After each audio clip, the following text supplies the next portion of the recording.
आणि विमानाचे काही अवशेष तिथे पडलेले आहेत, तुकडे तिथे पडलेले आहेत। त्यामुळे हा अपघात अतिशय भीषण होता हे आपल्याला या दृश्यांवरून स्पष्टपणे दिसतंय। अक्षरशः त्या विमानाचे तुकडे झालेले आहेत आणि त्यामुळे हा अपघात अतिशय भीषण होता। त्यानंतर आजूबाजूचे लोकही तिथे जमा झालेले दिसतात। आपण बघतोय विमानाचे अवशेष पडलेले आहेत। अग्निशमन दलाच्या वतीने ही आग विझवण्याचे प्रयत्न सुरू आहेत आणि अपघातस्थळी पोलिसांचा फौजफाटाही दाखल झालेला आहे। आजूबाजूचे नागरिक गोळा झालेले आहेत आणि या विमानातील सगळ्या प्रवाशांचं रेस्क्यू सुरू आहे। त्यावेळची दृश्य आपण पाहतोय। बारामतीमध्ये अजित पवार यांच्या विमानाचा भीषण अपघात झालाय आणि त्यानंतर अपघात स्थळावरची दृश्य आपण पाहतोय।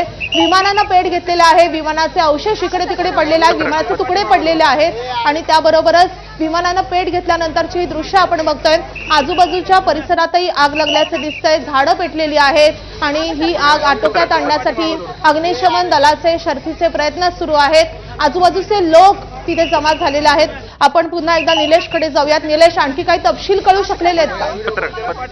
अद्याप माहिती समोर येते, त्यानुसार आतापर्यंत 3 जण अपघातामध्ये मृत्युमुखी पडल्याची माहिती समोर येते। अजित पवारांबद्दल अजून कोणतीही माहिती समोर आलेली नाहीये। आपण आधी पाहतोय या अपघाताचे जे विज्युअल्स आहेत ते अतिशय भयानक असे आपल्याला समोर येते। साधारणपणे 15 मिनिटापूर्वी, साधारणपणे 20 मिनिटापूर्वीची ही घटना आहे। स्थानिक लोक